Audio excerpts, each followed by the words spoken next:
미주 한인사회 쇼핑 트렌드에 새로운 변화가 시작됩니다. 미주 한인들을 위한 아마존 스타일의 홈쇼핑이 탄생했습니다. 최신 트렌드에 맞는 발빠른 상품 업데이트로 언제든 최신 상품의 쇼핑이 가능하고 까다롭고 엄격한 제품 선정을 통해 최상의 품질을 보장합니다. 인터넷이 어렵다고요? 친절하고 전문적인 고객 서비스에서 상담부터 결제까지 도와드립니다. 로그인 필요 없이 복잡한 주문 프로세스를 모두 없앴습니다. 이제 한국 제품 미국 내 쇼핑은 한국 홈쇼핑이 최고입니다.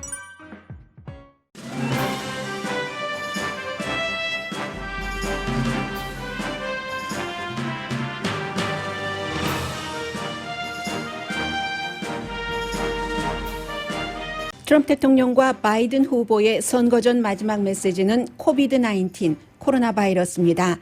트럼프 대통령은 선거가 끝나면 앤서니 파우치 박사를 해고할 것을 암시했습니다. 바이든 후보는 코로나 바이러스를 이기기 위해 먼저 트럼프 대통령부터 이겨야 한다고 주장합니다. 공화당의 좋은 결과가 나오는 라스무센을 포함한 거의 모든 여론조사 결과 플로리다주에서 바이든 후보가 트럼프 대통령을 앞서고 있습니다. 라스무센은 바이든 후보가 4% 앞선다고 발표했습니다.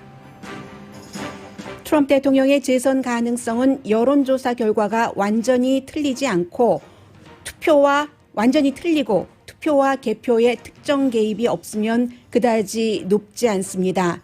동시에 바이든 후보의 승리도 개표 전까지는 장담할 수 없습니다. 선거가 끝나도 미국 각주에서는 선거 소송이 이어질 가능성이 높습니다. 어제 텍사스 주 대법원은 드라이브 스루를 통해 투표한 12만 7천 표를 무효로 해달라는 공화당의 요청을 거부했습니다. 그러나 이게 끝이 아닙니다. 민주당은 비슷한 케이스가 플로리다, 펜실베니아주 등에서도 일어날 가능성이 높은 것으로 예상하고 소송 비용을 모금하고 있습니다. 캘리포니아주에서 공화당은 이미 소수당이고 이번에 주 상원 선거에서 4석을 추가로 잃을 것으로 보입니다. 그 가운데 한 석을 한인 데이브 민 후보가 차지할 가능성이 높습니다. 연방 하원 선거에 출마해 현역 의원에게 도전하는 한인 미셸 스틸 영킴 후보는 접전 내지는 뒤지고 있습니다. 미 전국에서 주요 선거에 출마한 한인 후보 가운데 당선 가능성 높은 사람은 2사람입니다. 한 사람은 뉴저지주 앤디 김 연방 하원 의원, 재선 가능성은 90%입니다. 워싱턴주에서 연방 하원 선거에 출마한 메릴린 스트릭랜드 후보의 당선 가능성도 높습니다. LA 4지구 데이빌 류 시의원은 상대 후보와 접전입니다. 오늘 백악관에는 사람이 기어오를 수 없는 벽을 쌓게 됩니다. 선거 관련 시위에 대비하기 위해서입니다. 트럼프 대통령 지지자들은 주말부터 각 지역 프리웨이에서 바이든 후보 캠페인 버스를 막는 등의 자동차 행렬을 이어갑니다. 연방수사국은 조사 중이고 대통령은 그들을 풀어줘야 한다고 트윗했습니다. 바이든 후보가 당선될 것과 관련해 부자들은 유산 상속을 서두르고 금값은 선거 이후 불안감 때문에 올라갑니다.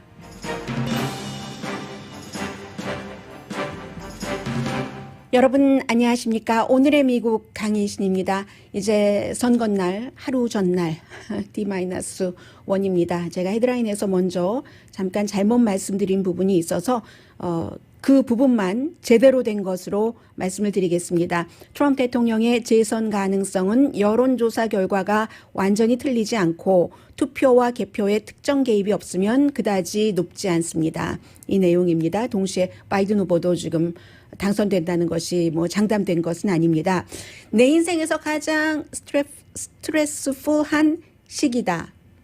이렇게 말하고 있는 미국 사람들이 55%나 됩니다. 요즘 일반 사람들의 일반 생활에 관한 여론조사를 많이 하고 있는 원폴이라는 여론조사 기구가 한 것으로 많은 그 주요 매체에서 인용을 하고 있습니다. 주말에도 여러분들 이 선거에 대해서 신경을 쓰시고 하셨을 텐데 현재 여론조사 결과를 보면은요, 이 여론조사 결과가 결국은 모든 것은 내일 투표와 개표 이런 것으로 마무리가 될 텐데 MBC와 월스트리트저널의 공동 여론조사 결과에서도 바이든 후보가 크게 앞서가고 또 가장 중요한 곳이 지금 플로리다와 펜실베니아주입니다.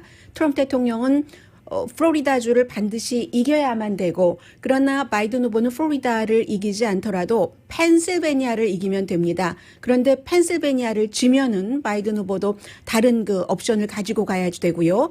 라스무센에서 먼저 플로리다주를 말씀을 드리겠습니다. 라스무센 하면은 트럼프 대통령에게 굉장히 유리한 여론조사 결과를 많이 발표하는 기구인데 10월 28일부터 30일까지의 플로리다주에서의 여론조사 결과 바이든 후보 51%, 트럼프 대통령 47%, 나머지 2%는 다른 두 후보가 아닌 다른 사람에게 투표를 할 것이라고 답을 했답니다. 그래서 이것 가지고 뭐 이렇다 저렇다 할 수는 없습니다만 바이든 후보가 이 라스무센뿐만이 아니라 많은 여론조사에서 약간 뭐 적게는 1%, 2%에서 5% 많게는 앞서가는 것으로 나오는데 당일 투표하는 사람에서는 또 트럼프 대통령이 굉장히 유리하고요. 이 플로리다주의 조기 투표는 처음에는 민주당이 많았고 나중에 공화당도 늘어나면서 조기 투표 그 뭐 유권자 등록된 당 이런 것으로만 보면은 한 바이든 후보가 11% 정도는 앞서갔답니다. 그런데 당일 투표에서는 트럼프 대통령이 한 56대 42로 14% 정도 앞서갈 것으로 되고, 그런데 당일 투표보다는 조기 투표가 훨씬 많고 이미 2016년도에 투표한 것보다도 플로리다주에서도 이제 더 많이 이 조기 투표를 하고 하니까 참 계산하기가 힘들어졌습니다.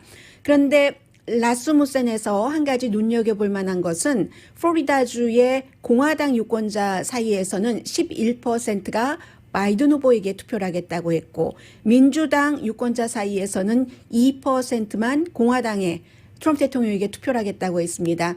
이 조사는 캘리포니아주에서 얼마 전에 그 버클리에서 한 조사와 비슷하네요. 그리고 무당파 사이에서 굉장히 중요하죠. 이번에 그 부분은 이제 그 바이든 후보가 앞서가고 있고요. 오늘 아침에 발표된 그 monmouth 유니버시티의 여론조사 결과는 펜실베니아에서 만약에 바이든 후보가 지면은 플로리다는 저도 상관없습니다. 지면은 뭐 노스캐롤라이나라든가 오하이오라든가 이런 그 선거인단표가 뭐 적어도 한 15개는 되는, 아니면 애리조나가 11개, 이 펜실베니아가 20개잖아요. 그래서 뭐 몇 군데, 한 군데 내지 두 군데를 더 이겨야지 안전하다 이런 결과가 나오는데 그 monmouth 유니버시티의 여론조사 결과는 펜실베니아에서 바이든 후보가 지금 7% 앞서가서 51%대 44%로 보고 있습니다. 트럼프 대통령 바이든 후보보다 훨씬 열심히 정력적으로 더 많은 곳을 다니면서 선거 유세를 하고 있습니다. 오늘 마지막까지 그럴 텐데요. 주로 이제 나중에 보니까 자신의 베이스를 다지고 있습니다. 자신의 베이스 가운데서도 2016년도에 투표를 안 한 사람들이 있죠. 시골 지역, 미네소타 시골 지역 사람들, 그런 그 사람들에게 투표를 하기 위해서 어제도 그 플로리다주에서도 했고 뭐 여러 군데를 다녔는데 아주 그 추운 지역에서 이 추운데 내가 여기까지 왜 왔겠습니까? 여러분들을 사랑하지 않으면 나는 이 추운 날 밖에 이렇게 안 나와요. 라고 선거 유세를 했습니다. 대통령 대변인과 젊은 대변인과 함께 요즘 그 춤추는 거잖아요. 트럼프 대통령이 춤도 추고 그 춤추는 모습을 역시 연단 위에서 대통령의 딸 이반카 트럼프와 사위 자레드 쿠슈너도 지켜보고 너무너무 사람들이 추웠는데 한 5마일 정도를 걸어가야지 본인들이 자동차를 주차한 곳에 갈 수 있답니다. 셔틀버스를 타고 가야지 되죠. 그런데도 결국은 나중에는 5마일 걸어간 사람도 있고요. 기자들의 그 주차장도 한 1마일 정도 떨어진 곳에 있었는데 그만큼 트럼프 대통령을 지지하는 사람들은 열기가 높다는 얘기입니다. 그 5마일을 셔틀버스를 타고 추운데 벌벌 떨고 가고 대통령이 그 뭐 전용기 타고 가고 몇 시간 뒤에도 셔틀버스 타지 못하고 그 정도이거든요. 그리고는 이제 대통령이 이 텍사스는 버스 얘기고요. 어제 선거 유세에서 뭐라고 얘기를 했냐면 계속 코비드 하는데 이게 나를 떨어뜨리기 위해서 언론에서 코비드를 부각시키는 건데 아마 선거가 끝나고 나면 코비드 뉴스 싹 사라질 것이다 라고 하니까 사람들이 대통령과는 달리 굉장히 중요하게 생각해야지 됩니다. 마스크 쓰기, 거리두기 해야지 됩니다. 라고 하는 백악관 태스크포스의 앤서니 파우치 박사를 해고하라고 소리를 지릅니다. 어제 선거 COVID. Would like to talk about COVID, and then next, here's what happens. November 4th, you won't hear too much about it. You won't hear too much about it. Fire Fauci.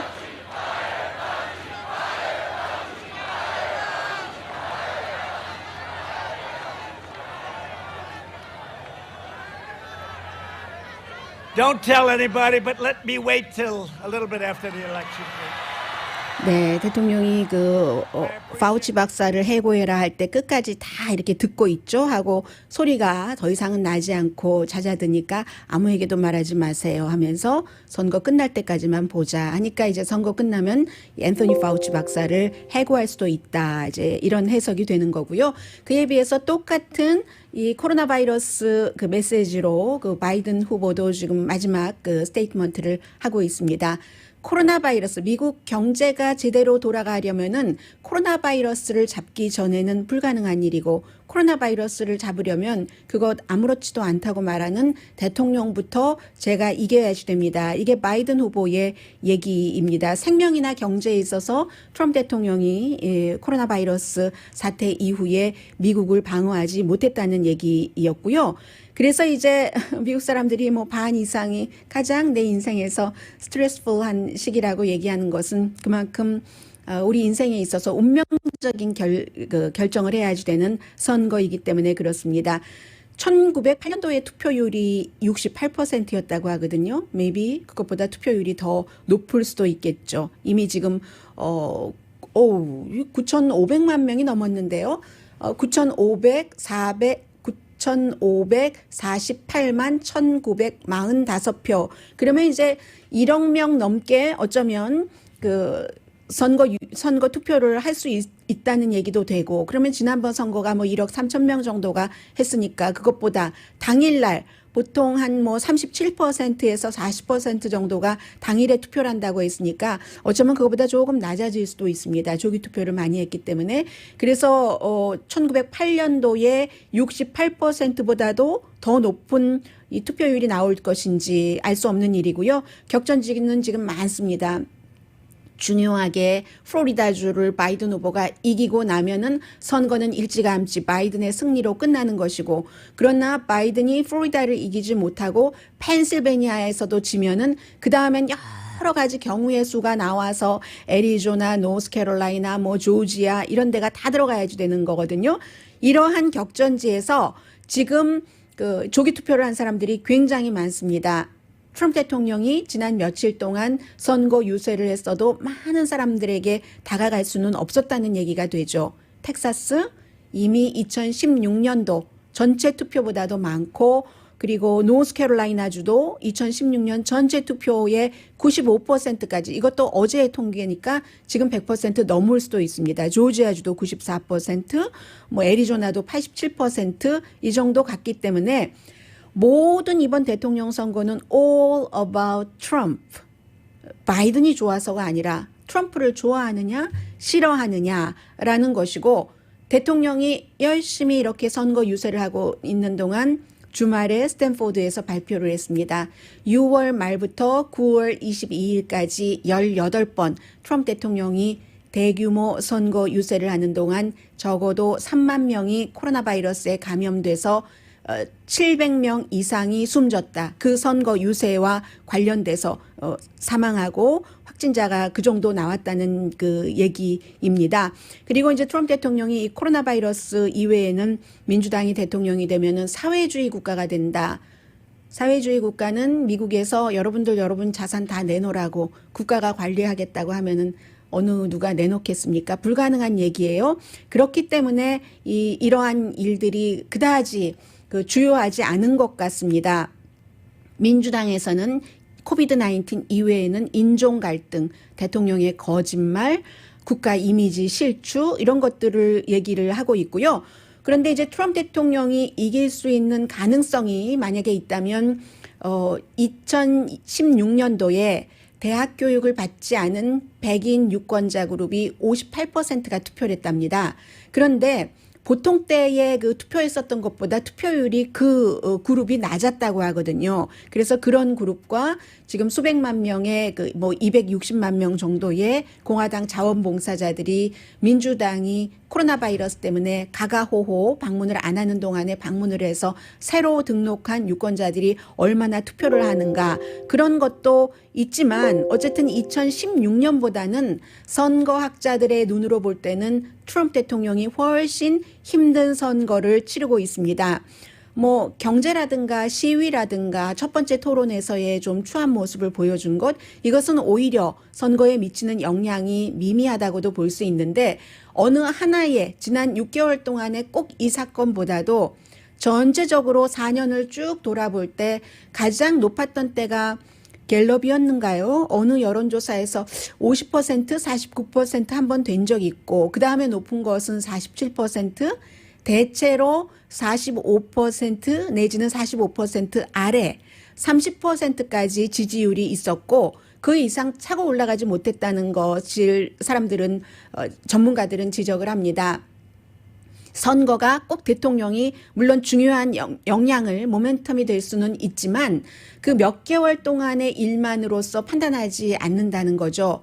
그렇기 때문에 근세사에서는 그 아버지 부시 대통령이나 지미 카러가 뭐 47%, 45% 정도 지지를 받았었죠. 지지율이 전반적으로. 그래서 그 두 사람이 이제 재선이 되지 못한 것이고 트럼프 대통령 지지율이 그 아버지 부시나 지미 카러 때와 비슷했다 하는 겁니다. 또 하나는 물론 해리 트루만도 그 이길 줄 몰랐는데 이겼던 적이 있긴 있어요. 예외가 있긴 있습니다. 2016년에 여론조사를 많이 얘기하는데 2016년 여론조사의 가장 큰 허점은 중서부에서 여론조사가 틀렸다는 겁니다. 그 당시에 대체로 이제 힐러리 클린턴이 5% 정도는 앞서갈 것이다 라고 했는데 트럼프 대통령이 이겼잖아요. 이겼어도 펜실베니아, 위스콘신, 또 미시건주에서 전체적으로 다 46개의 270표 가운데서 46개의 선거인단표를 가져가는데 힐러리 클린턴보다 3개 주 다 합쳐서 많이 받은 표는 8만 표밖에 되지 않습니다. 그래도 어쨌든 이 여론조사가 잘못됐는데 그 당시에는 그 여론조사 표본 있잖아요. 그 표본을 잘못 잡았다는 거죠. 보통 이제 사람들이 저 대학 졸업했어요 하니까 뭐 그런저런 이유로 인해서 여론조사 표본에 대학 졸업한 사람과 안 한 사람을 50대 50으로 뒀는데 그게 아니라는 겁니다. 실제로 제대로 하려면 인구 센서스로 보면 2016년 당시에 대학을 졸업하지 않은 사람이 60%이기 때문에 10%를 더 잡아서 표본 조사할 때 그렇게 했어야지 되는데 특히 이제 중서부 지역은 대학을 졸업하지 않은 블루칼러 노동자들도 많고 하기 때문에 공장지대 등등 해서요. 뭐 농업지대도 있고 그래서 그러한 것이 실수여서 이번에는 그런 것을 이제 문제를 많이 고쳤다라고 하고 또 하나는 마음을 정하지 않는 유권자가 현재 뭐 한 4%에서 6%밖에 안 되는데 당시에는 16%나 됐다. 여론이 거의 또 변화가 없다는 이런 것들이요. 거의 1억 명이 이미 투표를 했고요. 그래서 트럼프 대통령이 희망이 있다면 여론조사 결과가 다 잘못돼야지 되고 그리고 그래도 트럼프 대통령은 지금 플로리다를 포함해서 6개 격전지에서 다 이겨야지 되거든요.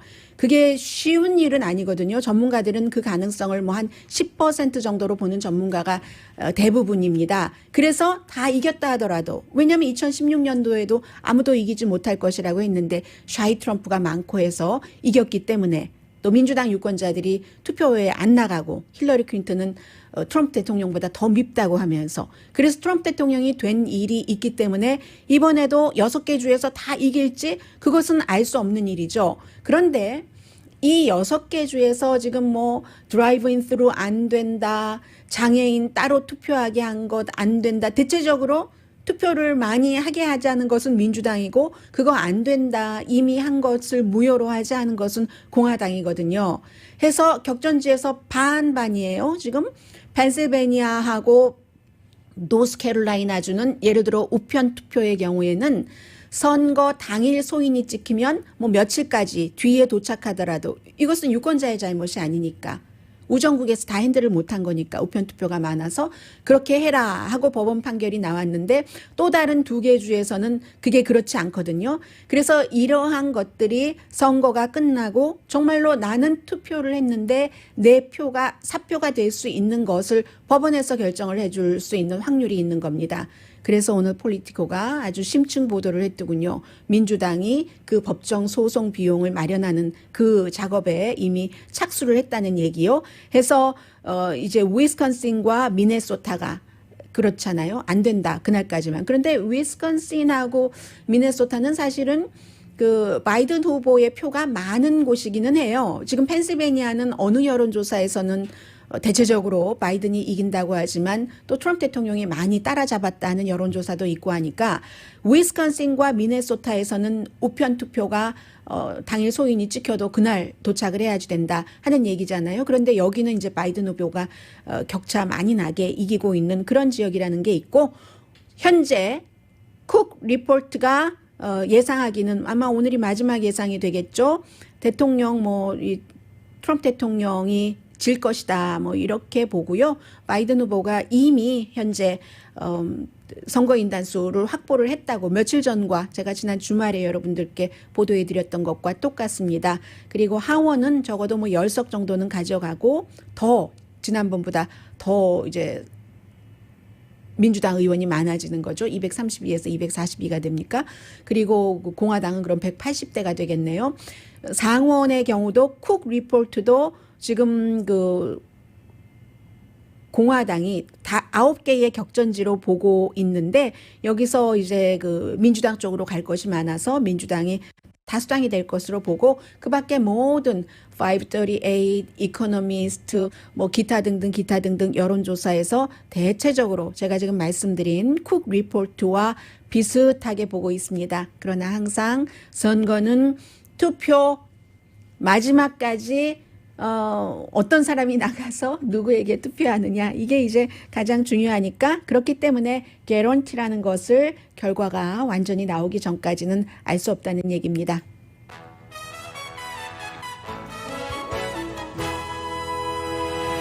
여론조사가 완전히 틀리고 법원에서 뭔가가 서로 틀린 의견이 있었을 때 트럼프 대통령의 편을 들어주기 전에는 트럼프 대통령이 조금 힘들다는 말씀 드렸고요. 이번에 하도 이 대통령 선거가 포커스가 되는 바람에 거기에 포커스를 두는 바람에 한인 후보라든가 캘리포니아주라든가 이런 선거를 전혀 여러분들께 말씀을 못 드렸습니다. 그래서 오늘은 당선 가능성이 있는 후보들 를 중심으로 조금 말씀드리고요. 캘리포니아주가 어떻게 변하고 있는가. 이 캘리포니아주뿐만이 아니라 이번에 올해 2020년에 코로나 바이러스에서도 그랬고 또 어떤 인종차별 그 시위에서도 그랬고 이 소수인종이 소수인종의 권리라든가 보호 이런 것을 지켜야 된다는 것을 많이 느꼈는데요. 그런 것과 연관해서 잠시 뒤에 한인 후보들 어떻게 되고 있는지 좀 또 미국의 흐름이 어떻게 바뀌고 있는지 전해드리겠습니다. 라디오 서울 방송 오늘의 미국 듣고 계십니다. 네, 제가 그 37지구 주 그 상원의원 선거에 출마한 데이브 민 그 얼바인 그 법대 교수의 케이스를 통해서 캘리포니아주의 변화 그리고 이 주의 그 상원의원 선거보다 더 높은 곳을 향하고 있는 미셸 스테일 영킴 후보에 관한 것들 또 데이비드 류 시의원에 관해서 이 데이비드 류 시의원은 지난번에 그 쉘터 그때 그 한인들의 미움을 많이 산 것 같은데 데이비드 류 시의원이 시의원 자리를 지키고 있는 것이 왜 중요한지 이 점도 잠시 뒤에 전해드리겠습니다. 가능하면 간단히 말씀드려야지 될 것 같은데요. 37지구 하면 얼바인에 살고 계시는 분들 뉴포트 비치 센트럴 그 오렌지 카운티라고 할 수 있고요. 헌팅턴 비치 코스타 메사 다 포함하잖아요.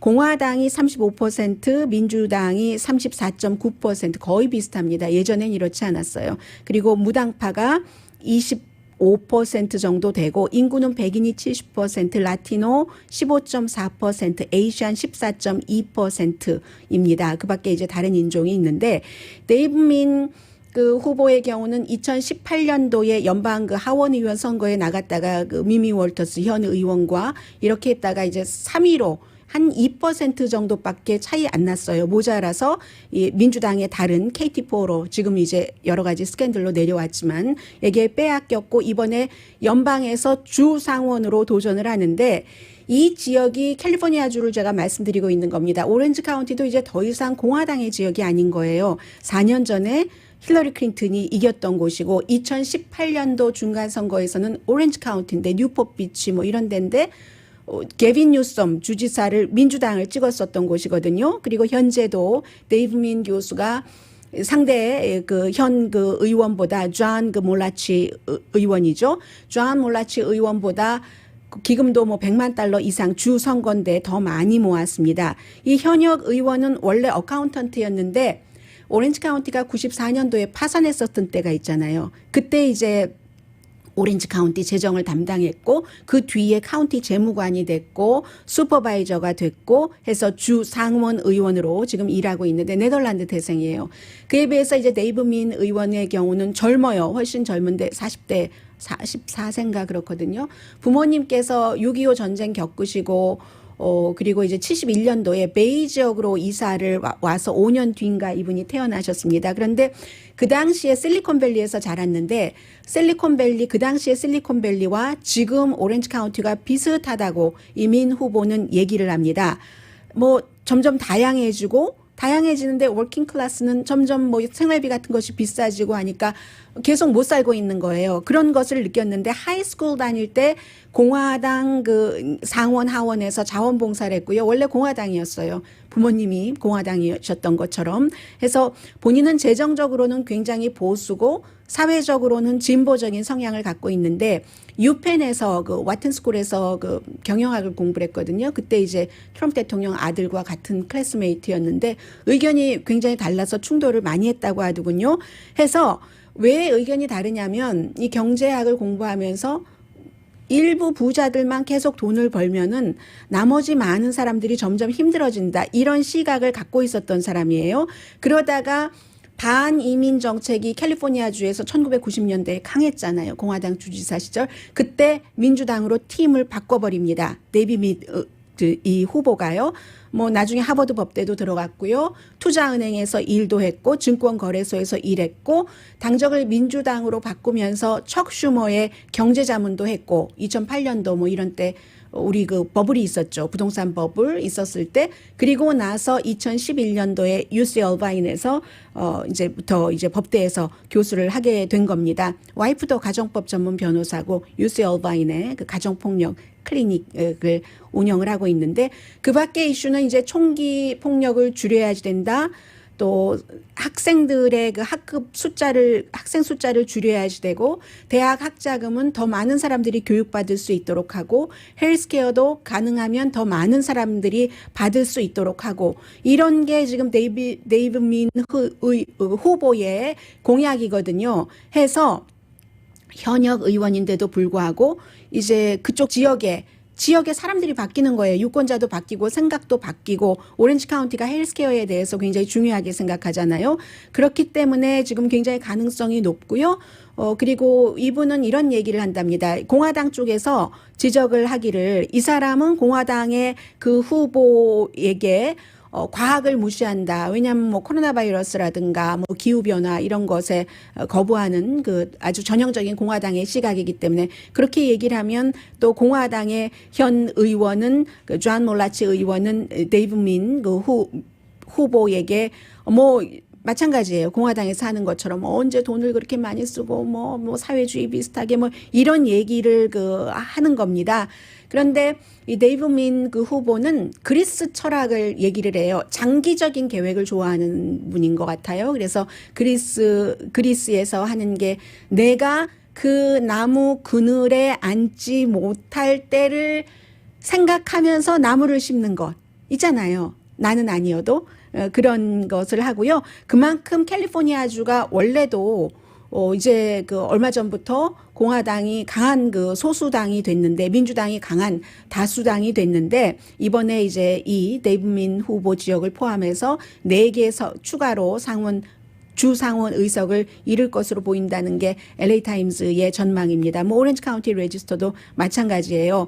1994년도만 하더라도 등록된 유권자의 52.5%가 공화당이었거든요. 그런데 지금은 36.7%가 민주당, 공화당이 전체적으로는 그 34.3%입니다. 그러니까 이렇게 되는 거고요. 그렇기 때문에 48지구의 미셸 스틸 후보, 지금 연방이에요. 연방 하원이요. 이번에는 현역 의원과 지금 거의 모든 곳에서는 안 된다고 보고, 이제 선거 전날이니까 저도 본 자료를 말씀을 드리겠습니다. 그러나 또 어디서는 접전이라고 보는 곳도 있어요. 누가 당선되든지 굉장히 표 차이가 작게 당선될 것으로 48지구는 보고 있습니다. 뉴포트 비치, 헌팅턴 비치, 백인이 62%, 라티노가 22%지만 아시안이 여기가 20% 정도 되거든요. 해서 할리 루다 현 의원이 민주당이지만 지난번에 15선 공화당 의원, 아주 러시아와 가깝고 트럼프 대통령의 강한 지지자고 이민에 대해서 반대하고 하는 의원의 이 의석을 민주당 지금 할리 루다 의원이 가져왔는데, 할리 루다 의원도 이 데이브 민이 반대로 공화당에서 민주당으로 간 것처럼 이분도 공화당에서 민주당으로 당적을 뭐 한 3년 전에 바꾼 분이에요. 원래는 부동산 투자가를 하셨거든요. 그래서 이분이 그 미셸을 공격하는 것은 기금 모금하는 것도 보면은 미셸도 마스크 안 쓰고, 기금 모금에 참석하는 사람도 미셸 후보도 마스크를 안 쓴다. 생명보다 중요한 게 어디 있느냐. 건강, 안전 이런 걸 얘기를 하면 또 그 미셸 후보는 여러 가지 그 민주당에 대해서 반대하는, 경제는 어떻게 하라고 이런 것으로 하는데 지금 조금 힘들어 보이고요. 특히 이제 민주당이지만 그 루다 의원이 좀 온건하기 때문에 공화당의 지지도 받고, 이곳이 또 민주당 그 유권자 우편 투표가 더 많다고 해요.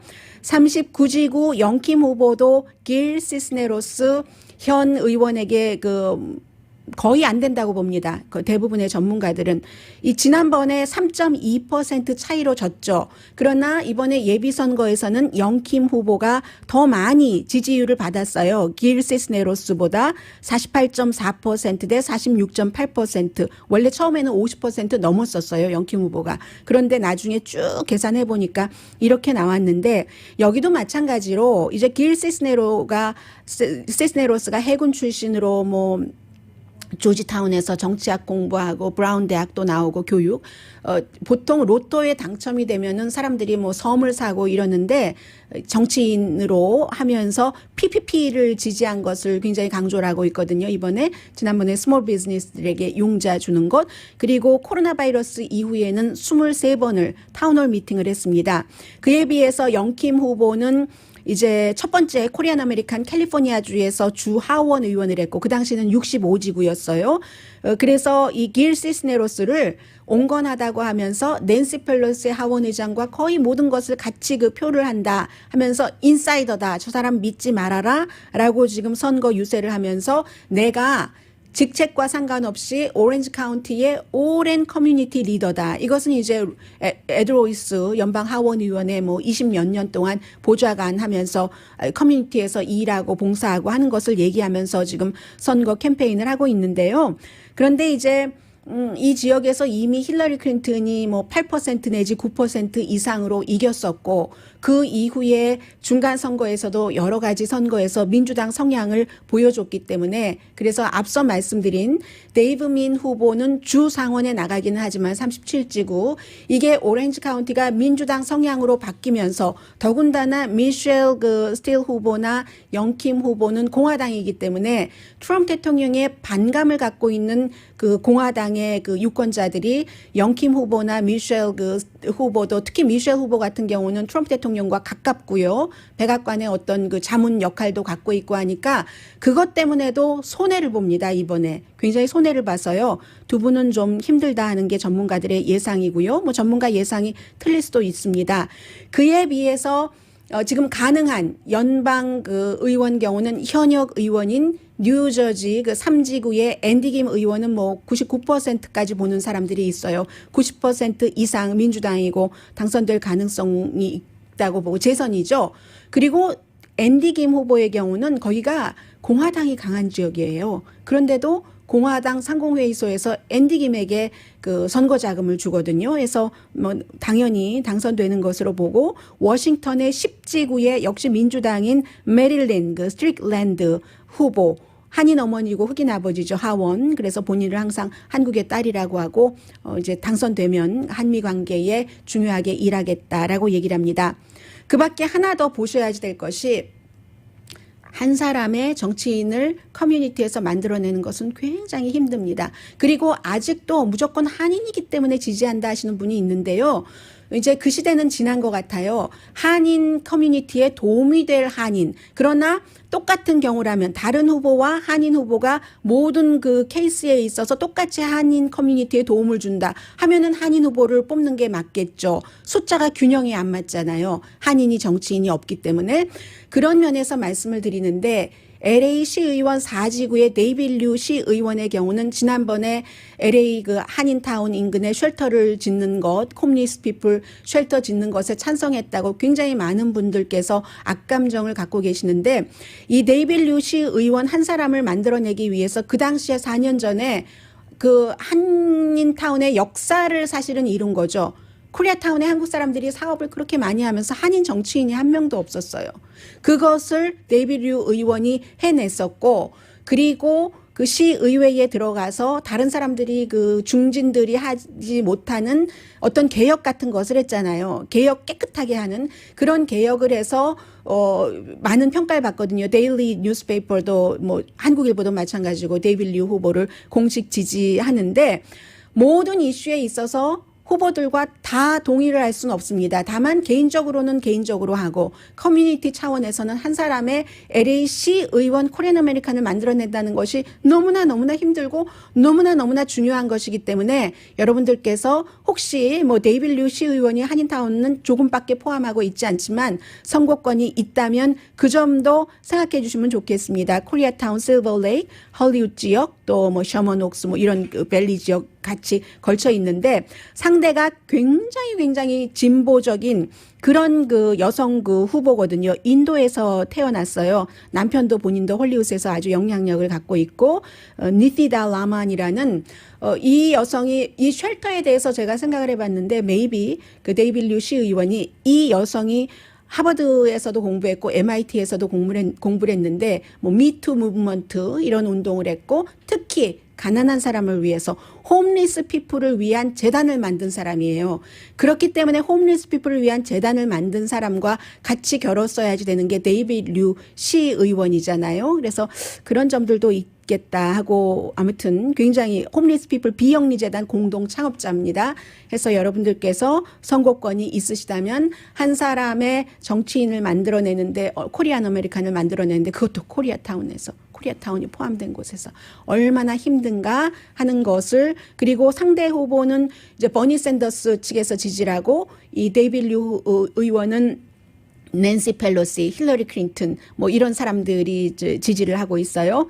잠시 뒤에 또 다른 선거 뉴스 전해드립니다. 끝도 한도 없어요. 라디오 서울 방송 오늘의 미국 듣고 계십니다. 지금 선거가 끝나도 끝이 아닌데요. 어쨌든 그 골드 값이 많이 오르고 있고요. 그 같은 불안감을 반영을 하는 거죠. 선거 이후의 분열과 혼란 이런 것을요. 그리고 부자들은 바이든 후보가 그 대통령이 될 것에 대비해서 뭐 상속세 뭐 이런 것들 때문에요. 지금 그런 일들을 서두르고 있고 트러스트 펀드도 만들고 비즈니스를 팔기도 하고 세금 때문에요. 40만 달러 이하 버는 사람에게는 세금 올리지 않는다는 공약을 바이든 후보가 했으니까 대부분 사람들에게는 상관이 없겠죠. 그런데 이제 양도소득세 같은 거 늘려서 국가의 수입 늘리고 기간산업 한다 뭐 이런 것들이 영향을 미치는 것 같고 선거가 끝나도 끝이 아닌 게 이제 텍사스주가 어제는 주 대법원에서 12만 7천 표나 되는 그런 그 해리스 카운티가 좀 민주당이 강한 그런 지역인데 여기서 이 드라이브 스루로 한 것을 다 무효로 해라 하고 공화당에서 그 고소를 했어요. 그랬더니 해리스 카운티 이 대법원 측에서는 그건 아니다. 계산해야지 된다라고 판결을 했는데 해리스 카운티는 텍사스주가 그 드랍박스라는 그 선거 투표 용지를 넣는 드랍박스를 인구가 168명이 사는 곳이나 이렇게 해리스 카운티처럼 460만 명 이상 사는 곳이나 드랍박스를 하나밖에 안 넣었잖아요. 그리고 나서 이제 코비드 19이기 때문에 여러 가지 보호해야지 될 사람 등등 해서 이렇게 그 드라이브인 스루를 하니까 공화당이 그건 불법이다. 주의회에서 해야지 되는데 왜 카운티에서 그런 결정을 내렸어? 그리고 부정선거가 많이 있을 거야 라고 얘기를 하고 있고, 민주당은 4개월 전부터 해리스 카운티에서 이런 것을 해서 발표를 하고 준비를 했는데 선거가 뭐 20몇 시간 남겨놓고 이렇게 한다는 건 말이 안 돼서 일단은 주 대법원에서는 12만 7천 표를 계산을 할 수 있도록 또 커브 사이드와 드라이브 스루는 다르다는 겁니다. 드라이브 스루에도 사람이 서 있어요. 그래서 아이디 체크업하고 이렇게 하는 것이거든요. 그래서 다만 텐트 안으로 들어가서 투표를 하느냐, 내 자동차 안에서 투표를 하느냐, 그게 차이가 있다고 하고요. 이런 모든 것들이 이제 소송을 서로 하고 할 수 있다는 건데 제가 2번 불러드려야지 돼요. 앞에 안 불러드려서요. 오늘의 미국은 전문가가 추천하는 이민법, 가정법 전문 재인정 종합법률사무소, 미주류 언론과 유명 인사들을 감동시킨 미주 판매 1위 카후나 마사지 체어, 한인 기업의 자랑 카후나 마사지 체어, 코지다운 갤럭시 이불은 세계적으로 소문난 기능성 거위털 이불, 거위털 이불 전문회사 코지다운, 언제 어디서나 내 맘대로 골라보는 한국 TV, 고르는 즐거움, 편안한 가격, 오픈 기념 무료 배송으로 여유롭게 즐기는 한국 홈쇼핑 공동펀입니다. 라디오 서울 방송 오늘의 미국 듣고 계시고요. 시위에 대비해서 백악관에서 지난번 여름에 한번 그랬었던 적이 있죠. 백악관에 이제 오픈 사람들이 기어 올라갈 수 없는 그런 벽을 싼답니다. 최근에 유리창도 보강을 했고요. 담도 문도 좀 단단하게 해놨다고 하는데 방위군도 한 250명 정도 백악관을 쭉 둘러서 담을 쌓는다고 하고요. 샌앤토니오에서는 텍사스주에서 그 인터스테이트 35에서 지난 주말에 캠페인 버스요. 바이든과 이 카말라 해리스의 그 버스를 트럼프 대통령을 지지하는 사람들이 깃발 세우고 프리웨이 위에서 한 자동차를 가지 못하게 이리 막고 저리 막고 해서 결국은 연방 그 수사국에서 지금 조사를 그 하고 있거든요. 트래픽뿐만이 아니라 민주당 쪽에서는 그 안에 두 후보는 타고 있지 않았지만 다른 정치인들 타고 있었고요. 저러다가 사람 생명이 위험해지지 하는데 대통령의 얘기는 애국자들이 뭐가 잘못인가? 애국자들은 잘못이 없으니까 풀어줘라 뭐 이런 얘기하고 있습니다. 오늘의 미국은 전문가가 추천하는 이민법, 가정법 전문 재인정 종합법률사무소, 미주류 언론과 유명 인사들을 감동시킨 미주 판매 1위 카후나 마사지 체어, 한인 기업의 자랑 카후나 마사지 체어, 코지다운 갤럭시 이불은 세계적으로 소문난 기능성 거위털 이불, 거위털 이불 전문회사 코지다운, 언제 어디서나 내 맘대로 골라보는 한국 TV, 고르는 즐거움, 편안한 가격, 오픈 기념 무료 배송으로 여유롭게 즐기는 한국 홈쇼핑 공동펀이었습니다. 10시에 좋은 아침, 좋은 하루 방송됩니다. USC가 지난번에 여론조사 좀 잘 했는데요. 전체적인 것만 제가 지금 볼 수 있는데 11% 마지막 여론조사에서 바이든 후보 앞서간답니다. 강희신이었습니다.